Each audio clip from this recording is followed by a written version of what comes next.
sur votre programme, juste pour comprendre, produit par la radio Urban FM et l'agence Meban Blue Line. Encore une fois, nous vous retrouvons pour discuter de l'actualité de notre société, du pays et de pouvoir vous apporter quelques informations à travers les invités que nous avons souvent. Et aujourd'hui, nous aurons pour invité M. Junior Xavier Ndongdong, qui a été connu sous d'autres casquettes, notamment en qualité d'homme politique, il y a quelques temps. Aujourd'hui, il s'est reconverti en homme d'affaires et il s'est pleinement engagé dans les mouvements associatifs, notamment en ce qui concerne la préservation des cultures de notre pays. Monsieur Junior Ndongdong, bonjour. Bonjour. J'espère que vous allez bien. Je vais toujours bien, comme un Gabonais. En vous présentant comme quelqu'un qui a abandonné la politique, ce serait plus ou moins omettre, on va dire, le rôle qui a été le vôtre durant ces dernières années dans cette sphère-là. Non, même pas. Je n'ai pas abandonné, j'ai quitté. Parce que abandonner signifie que on a été déçu ou que on a eu une mauvaise expérience ou qu'on a considéré qu'il n'y avait plus d'aventure là-bas ou d'avenir pour quelqu'un, on abandonne. On laisse tomber. Moi, j'ai quitté. Parce que Dieu, le Dieu du Gabon, a exigé que je laissa la politique pour me consacrer au travail de la tradition. Et c'est ce qui nous amène aujourd'hui. Et nous, la première question qui nous vient à l'esprit, pourquoi créer le Conseil national des rites et traditions du Gabon? Nous avons créé le Conseil national des rites et traditions du Gabon le 26 octobre 2023 au rond-point de Nzanyon. Vous vous souvenez, c'est le jour où j'ai reçu le sacre, la consécration publique et officielle de la majorité des rites de notre pays. Il faut dire qu'au départ, j'ai créé déjà en 2021 une association, le Rassemblement des détenteurs des savoirs traditionnels et spirituels du Gabon, dont j'étais le président. Avec des frères, nous avons décidé de réunir tout ce qui était Parse, tout ce qui est gabonais, détenteur d'un savoir, pour voir comment faire en sorte qu'on puisse apporter notre contribution pour régler les problèmes de notre pays. Et de fil en aiguille, cette association a reçu le soutien de plusieurs autres associations qui ont créé une fédération de plusieurs associations. Et c'est cette fédération qui a organisé mon sacre.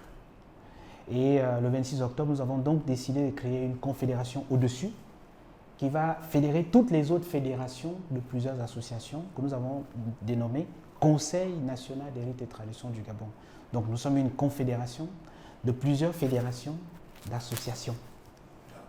Et alors, il se trouve que dernièrement, il y a eu le dialogue national inclusif au mois d'avril.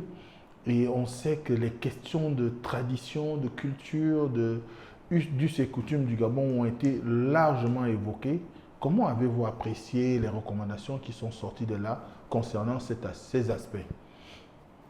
Nous avons, comme d'autres Gabonais, observé, écouté les recommandations et nous attendons la mise en œuvre de celles-ci, comme tout Gabonais qui aimerait voir la tradition de son pays hissée au premier rang. Alors, au mois de mars 2024, vous avez organisé une semaine Bikalik de Gabon. Quel était l'objectif et déjà pourquoi et quel était l'objectif? D'abord, enfant, la langue que je connais le mieux, Bikalik, c'est dit Bikalik. Si on laisse, qu'est-ce qu'on va laisser? Donc la semaine Bikalik, c'était une semaine où il y avait l'inauguration de notre siège où nous sommes. Et entre autres, il y avait la destruction de l'autel sacré du Biel qu'il fallait abolir publiquement. En tant que descendant de Mangan Mezam, j'ai eu le temps de m'épancher là-dessus. Il fallait aussi clôturer l'ultimatum des 6 mois que nous avions donné à tous les satanistes, le conglomérat international de féticheurs étrangers qui sont venus faire n'importe quoi dans notre pays. Donc il fallait ouvertement fermer la terre et le ciel du Gabon, mettre le Gabon sous couvre-feu sur le plan spirituel. Et donc nous avons fait l'ensemble de tous ces rituels-là pendant la semaine Bikalik. Il fallait bénir l'environnement qui nous sert de siège. Quel est le bilan que vous en tirez? Si on peut parler de bilan. Nous ne pouvons pas encore faire un bilan, nous sommes à mi-parcours. Ce que nous pouvons par contre tirer comme leçon, c'est que d'abord nous avons décidé en tant que descendant, comme je l'ai dit sur une chaîne de télévision, moi, Dondon, je suis le descendant de Mangame Zami Meba. Comme je l'ai dit à beaucoup de personnes, Mangame Zami Meba, c'est le premier fan qui a été Nganga. C'est le premier Nganga chez les fans.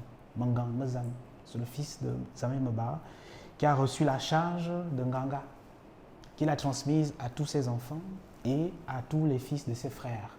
Il disait que ma vie, nul ne la prend, mais c'est moi qui la donne. C'est-à-dire que lui, il a fait le sacrifice suprême de donner sa vie pour que ses ossements servent d'autel, de biéré, pour le bien-être des générations futures. Qu'est-ce que ça a donné aujourd'hui dans notre pays? Ça a donné des guerres qui ne finissent pas. Dans chaque famille, on a des problèmes de reliques. Vous voyez ça, par exemple, on appelle ça chez nos enfants, à Sonze, la dent de panthère. À cause de ça, il y a des morts d'hommes, il y a des guerres dans nos familles. Et en tant que descendants de Mangame Zam, nous avons fait le bilan et nous nous sommes dit, notre ancêtre n'a pas donné ça pour qu'on puisse adorer la relique, qu'on puisse adorer ça, qu'on puisse en faire un objet de culte. Non. Il nous a donné ça pour que ce soit un support pour adorer le divin qui nous a créés. Et comme nous nous en sommes écartés, ce qu'il faut faire, c'est qu'il faut abolir maintenant cet autel sacré en tant que ses descendants. Et parce que l'autre dérive, c'est qu'aujourd'hui, on a vu les gens commettre des crimes qu'on appelle crimes rituels, les gens qui assassinent les autres, ils égorgent les gens, ils prennent les ossements humains de force, alors que Mangame Zam n'a pas été assassiné. Il s'est sacrifié volontairement pour le bien de la postérité. Est-ce que vous prêchez le renouveau des rites et croyances du Gabon? Bon, renouveau, c'est un mot français que, enfant, je ne comprends pas. Ce que nous disons dans ma langue, le franc, c'est que chacun doit dire enfant. Chacun doit d'abord être ce qu'il est. Le Créateur n'a pas fait de moi un fan, un Oedipe, du village Mbengue par hasard. S'il aurait voulu que je sois chinois, indien, malaisien, américain, il l'aurait fait. Mais si le Dieu du Gabon a voulu que je naisse au Gabon, dans un village, clan Oedipe, par une mère Yenvam, qu'il a voulu que mon père soit Mongwane Yengui, que ma mère soit Mongwane Sengi, c'est parce que j'ai un rôle à jouer dans l'environnement, le territoire qui est celui du Wallentin. Donc ce que nous disons, c'est que chaque Gabonais doit d'abord repartir vers son origine, sa tradition. Parce que tout ce que je viens de citer là, le nom de mon village, Mbengue, Oyem, mon territoire, ma langue, ma coutume, mon clan, mon totem, mon nom, parce que je m'appelle Dondon. Donc si Dieu a voulu que je m'appelle Don, que je porte le nom du premier ancêtre, ce n'est pas un hasard. Et c'est en ça que nous devons d'abord l'adorer. Or, le problème aujourd'hui au Gabon, il est simple, c'est ce que nous appelons nous l'idolâtrie. On ne peut pas commencer à adorer Dieu en français. On ne peut pas commencer à adorer Dieu comme les Chinois, comme les Indiens, comme les Américains, comme les Arabes. Il y a une façon d'adorer Dieu chez les fans. Comment est-ce qu'on adorait Dieu chez les fans? Ça, c'est la vraie question qu'un fan doit se poser. Comment on adorait Dieu chez les Teke, chez les Pounou, chez les Vungu, chez les Miene, chez les Kota? C'est ça la vraie question qu'on doit se poser. Et revenir à ça. Et revenir à cette forme d'adoration de Dieu qui était originelle, qui nous correspond. Parce que le problème que nous avons est simple. Les gens parlent de Dieu, de Dieu, de Dieu, mais on ne va pas à Dieu sans que Dieu ne te reconnaisse par ce en quoi il t'a créé. Parce que Dieu, il est tribal. Dieu n'est pas désordonné. Dieu, il est tribal. En ce sens que Dieu t'a créé, il nous a répartis en langue, en peuple, en nation, en culture. Et c'est en ça que nous devons l'adorer. Or, nous, qu'est-ce qu'on a fait? On a pris le fan, le pounou, le teke, le mzebi, on a mis de côté. On adore maintenant un Dieu dans une langue inconnue, dans une langue de mercenaires, dans une langue qui a beaucoup de crimes, beaucoup de sang, beaucoup de guerres. On adore Dieu comme les Français, comme les Américains, comme les Arabes, comme les Chinois. Mais c'est l'idolâtrie. Je comprends bien, vous êtes dans le positionnement de la restauration. Nous sommes dans la restauration de ce que nous sommes. Parce que, voyez-vous, être fan, ce n'est pas juste porter un nom. Être fan, c'est porter un ensemble de valeurs traditionnelles. Par exemple, comme je l'ai dit une fois, c'est chez moi que mon père m'a appris que quand tu rencontres un Yengui, c'est ton camarade, c'est ton ami, tu te moques de lui, mais de temps en temps, tu le dépannes quand il a des problèmes. De temps en temps, quand tu rencontres un Essangui, les oncles de ta mère, tu leur fais des offrandes. Je l'ai appris chez moi, je n'ai pas appris ça à l'école. Mais ça, c'est une valeur.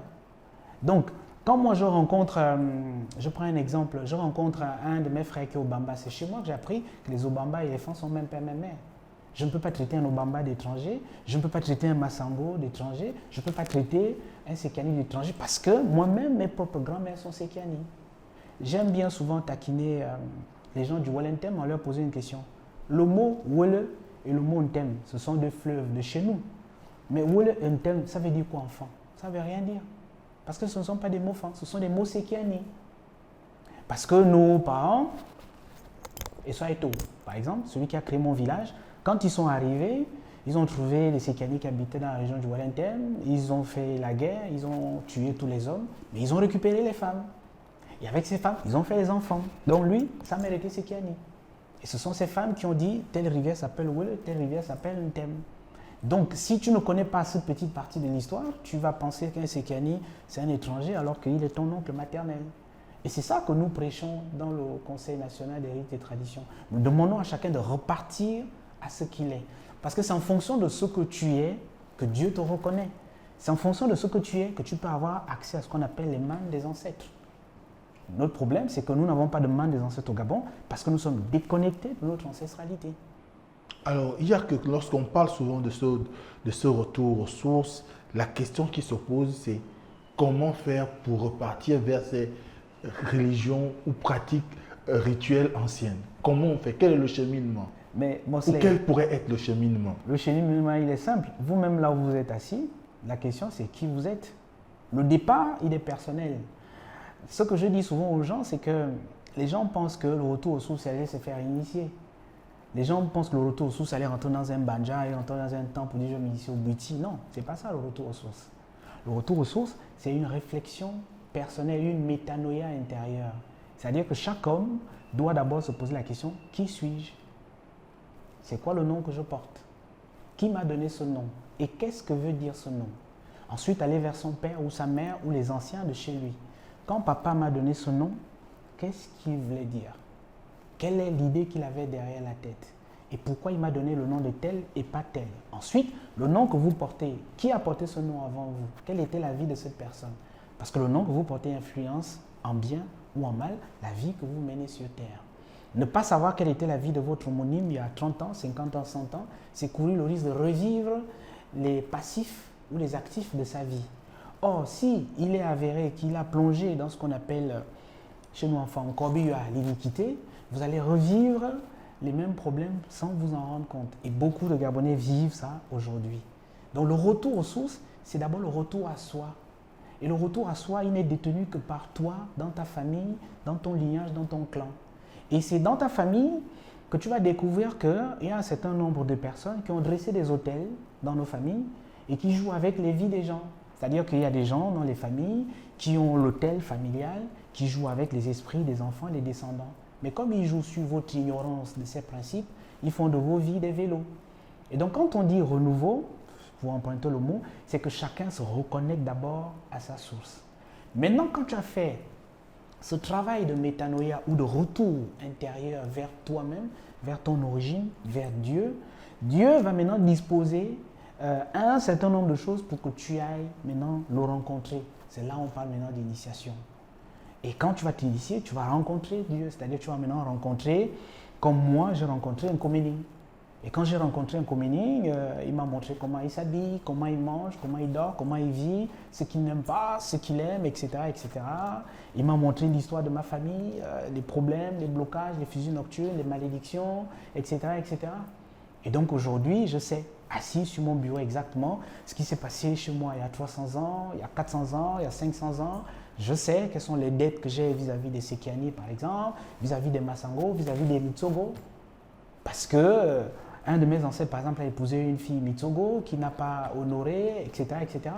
Donc, je sais aujourd'hui comment corriger les erreurs de mes pères. C'est ça qu'on appelle réparer l'iniquité. Mais ça, cette démarche, chaque Gabonais doit le faire parce qu'il en va de notre bien-être à tous. Est-ce que ce retour aux sources peut avoir un impact sur le développement du pays? Alors, Mosley, je vais vous la faire courte. Est-ce que vous pouvez me montrer un seul Libanais qui est chômeur au Gabon? Vous pouvez me montrer un Français qui est chômeur au Gabon? Vous pouvez me montrer un Chinois, un Indien qui est chômeur au Gabon? Pourquoi il n'y a que des Gabonais comme vous et moi, les Fans, les Pounou, les Téké, les Nzébi, qui sont chômeurs? Parce que, aussi longtemps que les Gabonais ne comprennent pas que leur vie, le développement de la personne, le développement collectif est attaché à leur essor, à leur pleine expression mystico-traditionnelle et spirituelle, nous sommes en train de faire le tour en rond, nous tournons en rond, nous n'avançons pas et nous sommes juste dans la non-réalisation, pour ne pas dire le non-accomplissement. Vous ne pouvez jamais devenir homme développé sur la terre si vous n'êtes pas en phase avec l'énergie de vos ancêtres. Pour que nous soyons des hommes développés comme certains pays le sont aujourd'hui, il nous faut une base. J'aime souvent prendre un exemple en disant la Chine est devenue puissance mondiale à cause de la révolution culturelle de 1949 du président Mao. Les États-Unis sont devenus la première puissance du monde parce qu'ils ont décidé de faire les États-Unis d'Amérique un État maçonnique. Les pays du Moyen-Orient sont des pays assis sur la tradition islamique. Mais nous, au Gabon, on est assis sur quoi? On est assis sur rien. Nous ne pouvons donc pas nous développer. Pour que le Gabon se développe, il faut que le Gabon ait un substrat, il faut qu'il ait une base. Or, la base de chaque homme, de chaque peuple, c'est ta culture, c'est ta tradition. Donc, si nous voulons que les Gabonais soient développés, il faut que les Gabonais reviennent à leur culture, à leur identité, à leur source. Parce que c'est dedans qu'ils vont tirer l'énergie qui va leur permettre d'affronter les défis qu'ils ont dehors. Comment vous m'expliquez à moi qu'un Béninois, qu'un Sénégalais, qu'un Marocain, qu'un Mauritanien arrive au Gabon en culotte, parfois sans savoir lire ni écrire, et puis après 3 ans, il est multimillionnaire. Après 5 ans, il est multimilliardaire. Comment vous me l'expliquez? Qu'est-ce que les Nganga du Bénin qu'on est en train de chasser aujourd'hui, du Mali, les satanistes là, qui sont venus faire n'importe quoi, mais qu'est-ce qu'eux ils ont comme Nganga que nous on n'a pas dans notre pays? Ce que nous n'avions pas, c'est la connexion avec notre ancestralité. Parce qu'ils sont venus dans notre pays, trop ouverts, on a par hospitalité reçu tout le monde, ils sont venus dans notre pays et ils ont fait n'importe quoi, n'importe où, n'importe comment. Conséquence, les esprits du Gabon, les génies du Gabon, le Dieu du Gabon a eu en abomination, en horreur le peuple gabonais. Et donc la malédiction est tombée sur le peuple gabonais. Par un seul, la malédiction est rentrée et cette malédiction se matérialise par la vie que vous voyez les Gabonais mener. Les Gabonais ont faim, les Gabonais ont soif, les Gabonais sont dans le chômage, les Gabonais sont dans le non-accomplissement, c'est des célibataires, ils font les enfants sans se marier, ils ont de l'argent mais ils n'en font rien, ils passent le temps à boire de l'alcool, ils sont toujours dans les critiques, dans le Congo-Ça, mais ils ne font rien pour leur pays. Ils n'aiment pas leur pays, c'est même encore en plus des tribalistes. Tout ça, c'est les maladies sur le plan physique. Est-ce ce que vous avez appelé des blocages lors de la semaine bicalique? Les blocages, c'est toute la saleté sur le plan traditionnel et mystique qui a été mise sur le peuple gabonais et qui fait en sorte que, même si vous, Mosley, vous êtes un homme brillant, vous êtes intelligent, mais quand vous êtes en compétition pour une fonction sur la scène internationale avec un sujet d'un autre pays, c'est lui qui vous dame le pion.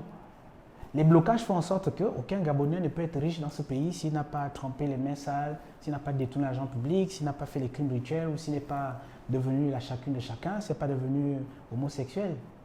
Pour qu'un Gabonais soit riche de façon tout à fait propre, s'il n'est pas béni par Dieu, ce n'est pas possible. Comment la spiritualité et les rites gabonais ou les religions gabonaises peuvent aider à enlever ces blocages ou à débloquer la situation? D'abord, la première chose que je dois vous dire, c'est qu'il y a une seule religion au Gabon, c'est l'Iboga. Il y a une seule religion parce que tous les peuples du Gabon sont reliés par l'Iboga. Religion dans le sens de ce qui relie l'homme au sacré, pas religion dans le sens dogmatique. L'autre chose, c'est que les rites et les traditions du Gabon peuvent régler le problème, doivent régler le problème. Pourquoi?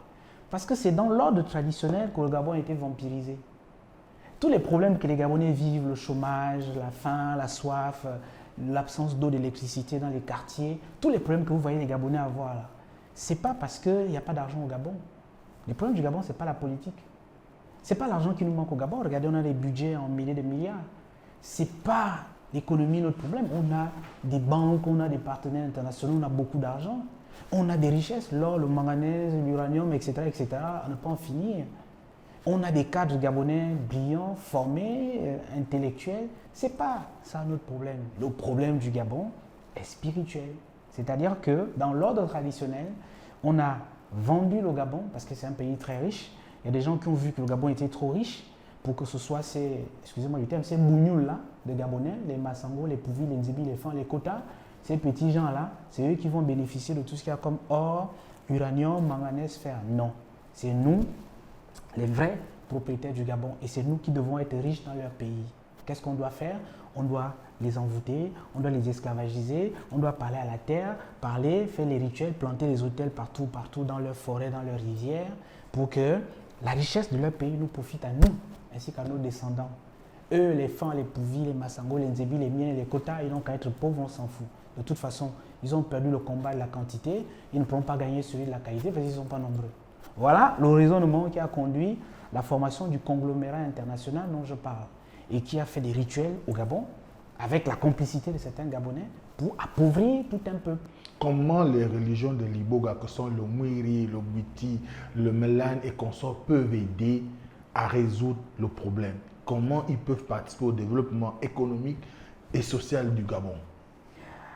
Si aujourd'hui on vous pose la question, on veut voir tous les membres du Mwiri, vous êtes sûr que vous allez avoir combien de personnes devant vous? Très peu. Si on vous dit qu'on veut voir les bouddhistes au Gabon, ils seront quand même assez. Et si on vous dit qu'on a besoin de parler avec les traditionnalistes du Gabon, qui sera le représentant? Il y aura toujours des problèmes de conflit qu'on enregistre. Les bouddhistes ne s'entendent pas avec le Mbiri ne s'entend pas avec le Ndjambe ne s'entend pas avec le Melan, etc. Ils ont leurs problèmes. Les bouddhistes du Disumba, non, les bouddhistes du Disumba considèrent que le Bwiti c'est une affaire des Mitsogo ou des Apinji. Les Babongo disent que le Bwiti vient de chez nous. Les Mitsogo disent que le Bwiti vient de chez nous. Le Bwiti Disumba dit que c'est moi la mère. Le Ndeya c'est petit. Le Ndeya dit que non, vous ne connaissez pas, c'est le Mitsogo qui connaît. On ne s'en sort pas. Comment on réunit tout ce monde? Comment on fédère? Comment on travaille à l'unité? Et comment on sort de là pour devenir une nation forte? Justement, c'est pour ça que nous avons mis en place le Conseil national des rites et traditions. Pourquoi? Parce que, qu'est-ce qui a affaibli les Gabonais? C'est que le conglomérat international qui est venu faire ses fétiches au Gabon ne s'en est pas pris au Pounou seulement ou au Nzébi.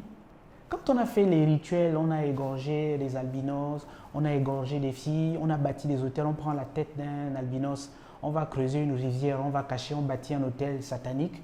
C'est pas, cet hôtel n'est pas dressé contre les Pouvis seulement, il est dressé contre tous les Gabonais. Et donc aujourd'hui, pour régler les problèmes, il faut que tous les rites se mettent autour de la table. Voilà pourquoi, dans notre démarche, nous allons dans chaque corps de garde. Nous rencontrons chaque chef d'un ordre pour dire voici le message des esprits du Gabon. Maintenant, il est temps que nous puissions nous mettre en mouvement, que nous puissions nous mettre en ordre, parce qu'il faut régler les problèmes de notre pays.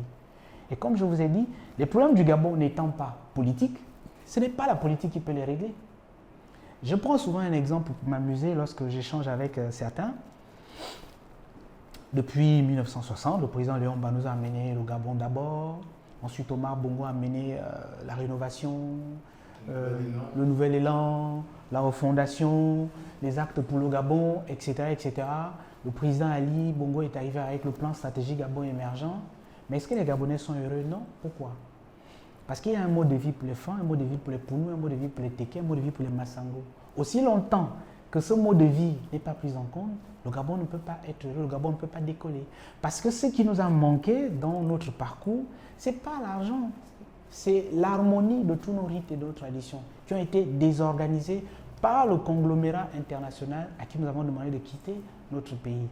Ils ont compris, ces satanistes, que la force du Gabon, la relique du Gabon, c'est la sitar, c'est la harpe sacrée. La religion du Gabon, ce qui relie les Gabonais, c'est l'Iboga. Donc il faut pousser les Gabonais à se détourner de l'Iboga. Il faut pousser les Gabonais à détester la sitar, qui est la relique que Dieu a donnée pour protéger le Gabon.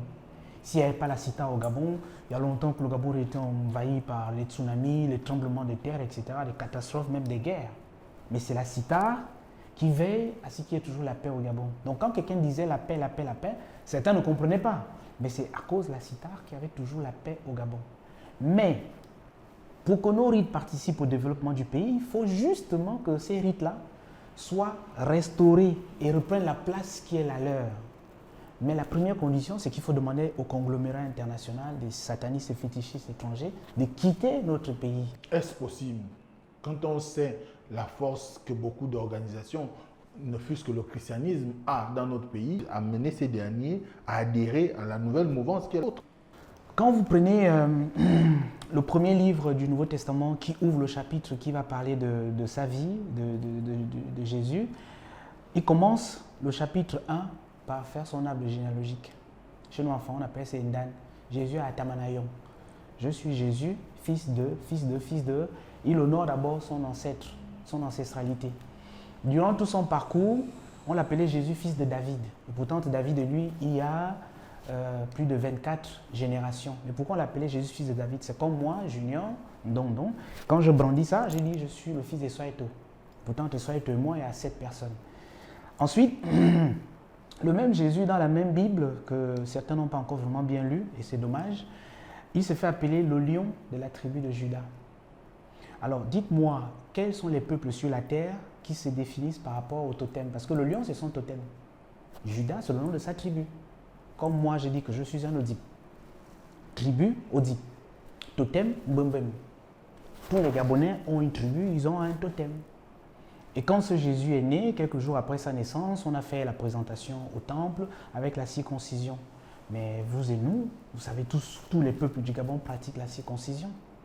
Quand ce Jésus est né, on l'appelait Jésus, fils de. Mais Mosley, quand moi je m'appelle Ndong, je suis Ndong, fils de Ndong, ça fait Ndong. Dans nos traditions, nous appelons tel fils de. C'est comme ça que c'est Jésus, fils de Joseph. Et vous avez encore le Jésus de Nazareth ou de Bethléem.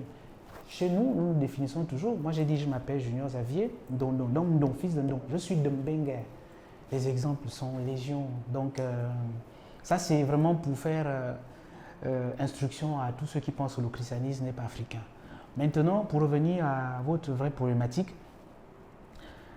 notre premier problème, ce n'est pas de combattre les religions. Non. Ce n'est pas notre problématique. Il n'y a pas de religion sans tradition.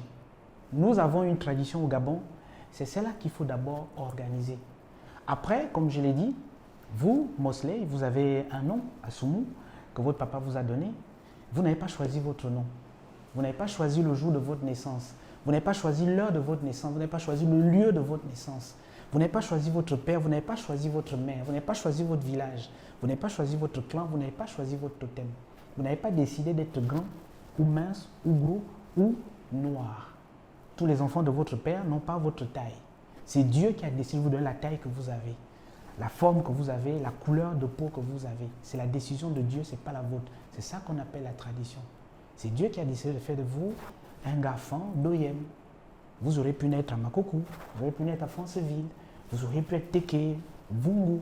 C'est Dieu qui a décidé de faire de vous un enfant d'Oyem. Et il l'a fait pour sa plus grande gloire. Donc, vous, toute cette partie, c'est ce qu'on appelle la tradition. Et cette tradition-là, elle n'a rien à voir avec la religion. Donc, le fait pour vous d'être né enfant, ce n'est pas votre décision, c'est celle de Dieu.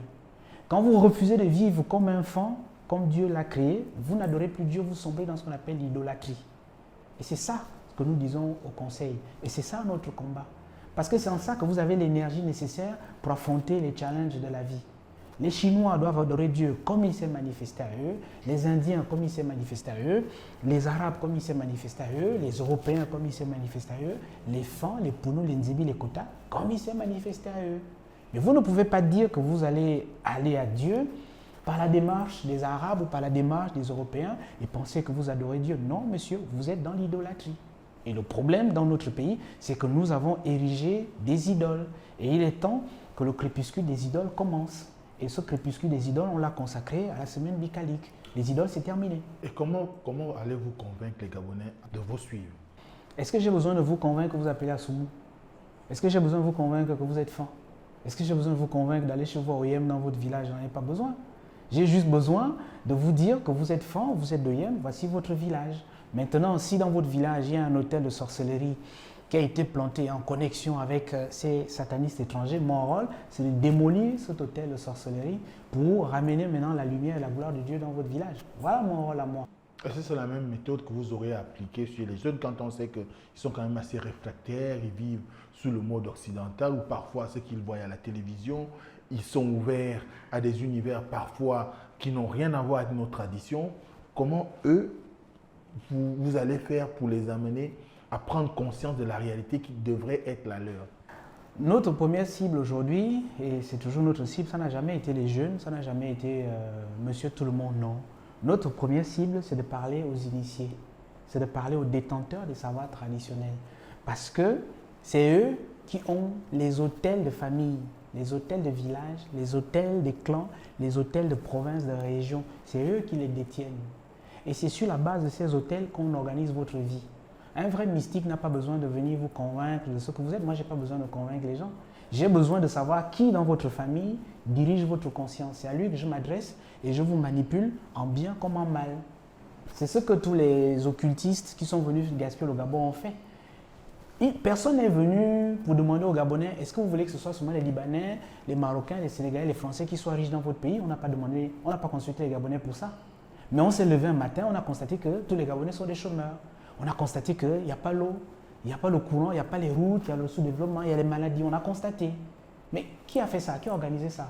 Quand les gens ont organisé ça, ils ne vous ont pas demandé à vous.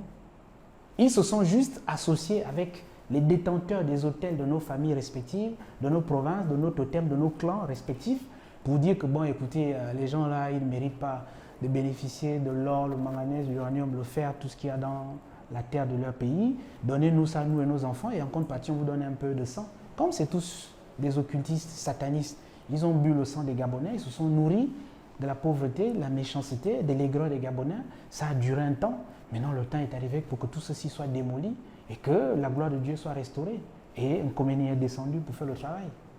Vous avez donné 6 mois à ces hôtels satanistes des parties du pays. Vous croyez que le mouvement est en train de se passer ou on doit encore se donner du temps avant de constater qu'ils sont partis ou qu'ils sont en train de partir? C'est par un seul que le mal est rentré dans le monde qu'on appelle le Gabon et c'est par un seul que le bien doit rentrer. C'est certains qui ont donné l'autorisation pour que tous ces gens-là rentrent dans nos villages, dans nos forêts et qui viennent faire leurs pratiques satanistes fétichistes qui ont fait en sorte que les Gabonais sentent mauvais aux yeux de Dieu. Parce que vous devez savoir ceci, un vrai mystique n'a pas besoin de faire le bruit quand il veut vous faire du mal. Comme je viens de vous le démontrer tout à l'heure. Si je veux vous faire du mal, si je veux faire du mal à quelqu'un qui s'en prend à moi ou qui m'énerve, je n'ai même pas besoin de parler. J'ai juste besoin d'avoir ces correspondances spirituelles. Je m'adresse à celui qui est le responsable de l'hôtel de sa famille. Et je le paye, je deal comme vous voulez avec lui et on verse juste sur son esprit, sur l'hôtel, on verse un petit parfum qui sent mauvais. Son esprit va sentir mauvais dans le monde des esprits. Et sur le plan humain, vous allez maintenant devenir chômeur, vous allez perdre le boulot, vous allez vous chamailler avec votre femme, vous allez faire des accidents. Bref, vous allez avoir tous les problèmes de difficultés. Mais vous ne savez pas que c'est moi qui vous l'ai fait. Donc ça, c'est ce que beaucoup ont fait au Gabon. Pour que les Gabonais sentent mauvais. C'est-à-dire quand un Gabonais arrive quelque part, il sent mauvais. Son esprit sent mauvais, ça se matérialise par les licenciements abusifs, ça se matérialise par la spoliation, où on arrache les terrains aux gens, on arrache les femmes aux gens, on arrache les voitures aux gens, on arrache les richesses aux gens. C'est comme ça que ça se matérialise. Donc, pour inverser ça, il faut utiliser les mêmes principes, mais dans le haut astral. Parce que dans le monde, il y a le bas astral, dans lequel la plupart ont décidé de sombrer au Gabon pendant un temps. Il y a aussi le haut astral.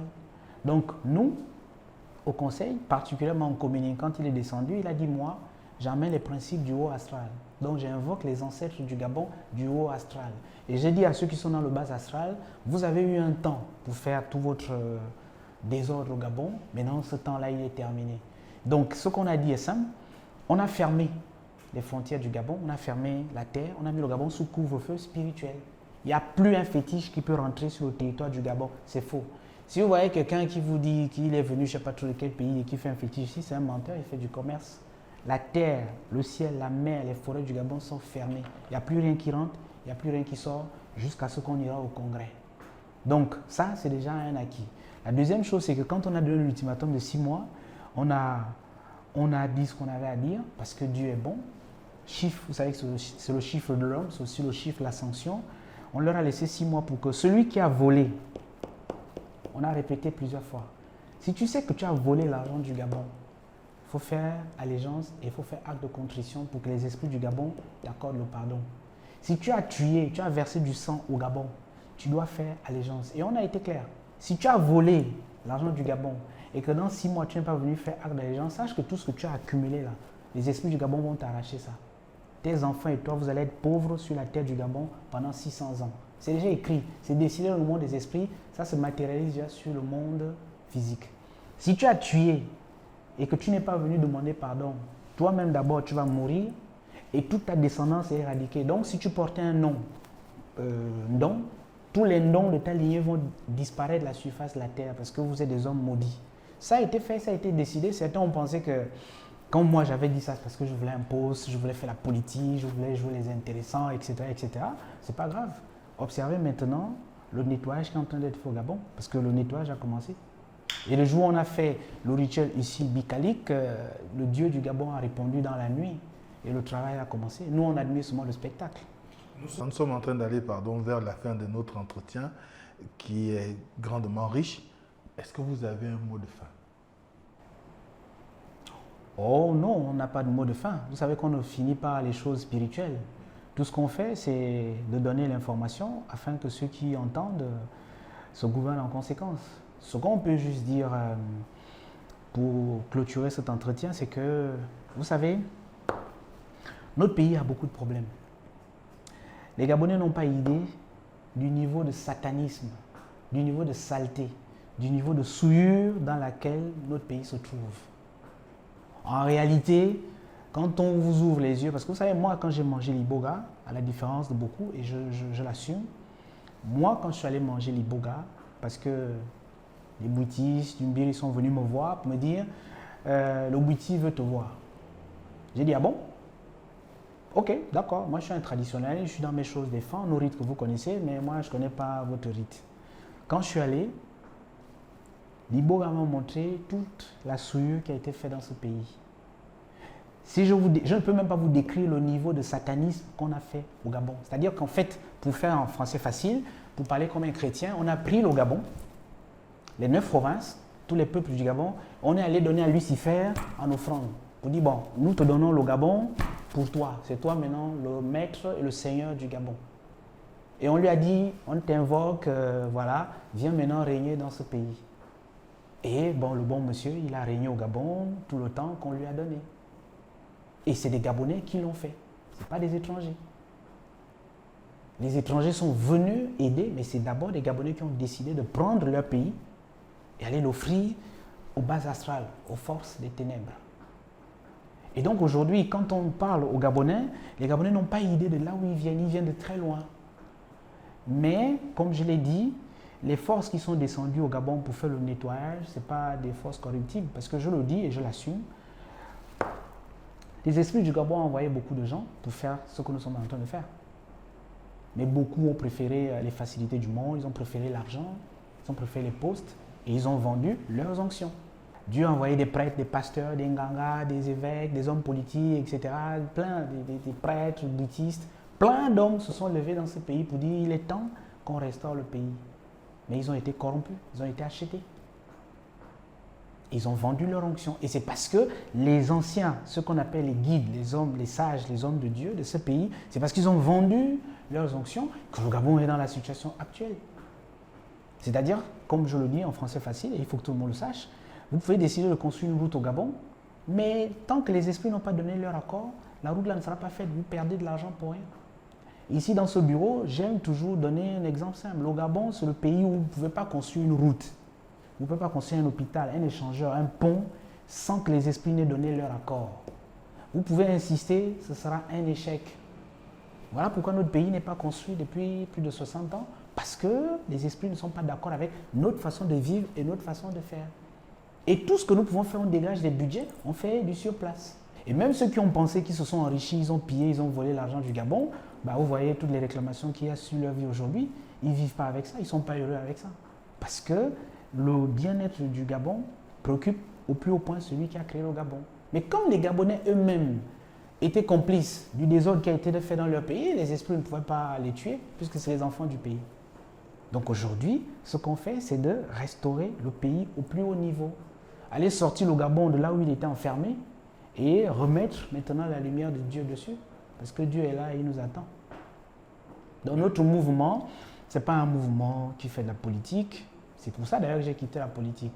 Notre mouvement ne fait pas la politique. On ne cherche pas les militants. On ne cherche pas la masse. Non, non, non, non, non. Notre mouvement s'adresse aux initiés. Aux gens qui savent là où on a enfermé une route. Parce que vous avez des routes dans le Gabon qui ne peuvent pas être goudronnées. Vous mettez tous les milliards que vous voulez, ça ne marche pas. Parfois, vous arrivez des jeunes, des ministres qui sont, comment on dit ça, bien intentionnés, mais ils échouent. Moi-même, j'ai travaillé avec un président qui était bien intentionné, qui était plein d'énergie, mais on a vu comment c'est allé en Bérésina.